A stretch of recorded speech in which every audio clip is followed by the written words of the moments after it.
The left, they're always talking about imperialism and racism and colonialism and all the isms, all the is. They want to lecture everyone else about how important the sovereignty of certain foreign nations are. And, basically it's virtue signal. They got a lot of ways to virtue signal. And the climate, of course, is generally, historically speaking, been their go-to. And I found a clip that I think proves that all of those people and all of these wacky agendas are just complete and total frauds on every single one of these topics. And massive surprise, it's not a John Kerry clip. I know you probably thought it was.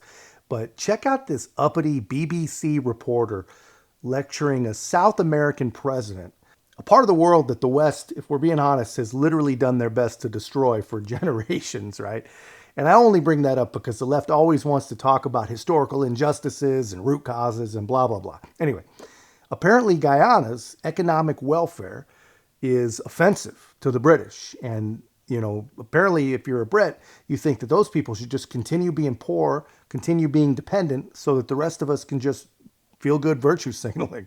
Remarkable stuff. Let's take a big picture look at what's going on here. Over the next decade, 2 decades, it is expected that there will be $150 billion worth of oil and gas extracted off your coast. It's an extraordinary figure, but think of it in practical terms. That means, according to many experts, more than 2 billion tons of carbon emissions will come from your seabed, from those reserves, and be released into the atmosphere. I don't know if you, as a head of state, went to the COP in Dubai. Let me stop you right there. Do you know that Guyana has a forest forever that is the size of England and Scotland combined? A forest that stores 19.5 gigatons of carbon? A forest that we have kept alive? A forest that we have kept alive. Does that give you the right? Does that give you the right to release all of this carbon? Does that give you the right to lecture us on climate change? I am going to lecture you on climate change because we have kept this forest alive that stores 19.5 gigatons of carbon that you enjoy, that the world enjoy, that you don't pay us for, that you don't value, that you don't see a value in, that the people of Guyana has kept alive. Guess what? We have the lowest deforestation rate in the world. And guess what? Even with our greatest exploration of the oil and gas resource we have now, we will still be net zero. Guyana will still be net zero. With all our exploration, we'll still be net zero. Powerful words, Mr. President. I'm not completed as yet. I am not finished as yet. I am just not finished as yet. Because this is the hypocrisy that exists in the world.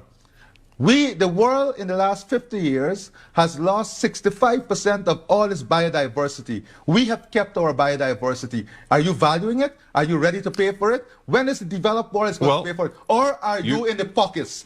Are you in the pockets of those who have damaged the environment? Are you in the pockets, are you and your system in the pockets of those who destroyed the environment through the Industrial Revolution and now lecturing us? Are you in their pockets? Are you paid by them? Are you paid? Right. Can you believe these people, man? Can you even, it's not even believable. I mean, just the level of tone deafness. I mean, the level of hypocrisy, man. This guy makes Justin Trudeau, maybe even Nancy Pelosi, both look like hypocrisy freaking rookies, man. Just total Bush League. But you got to hand it to this president. I mean, he knew exactly what this was. He probably saw it coming.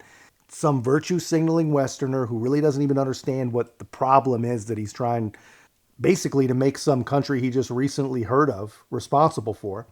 And either this guy does not understand economics, which of course he's a leftist, completely possible. He doesn't understand economics. He doesn't understand why a country like Guyana would produce energy, or just as likely and just as bad, if not worse, he does understand. But he expects everyone but him to just live poor so that he can feel like a climate warrior. And here's the thing, man. Whether you're a climate nut or not, you can't expect some historically struggling South American nation that you've never even heard of to just be poor. I mean, it's insane, man. But this is who these people are. And they have absolutely no shame. They got zero shame, man. I thought you guys would get a kick out of that. That's just my take. Let me know your thoughts in the comments. And if you haven't already, be a part of our growth, man. Make sure to like, comment, subscribe. Most importantly, share the channel. I'll see you in the next one.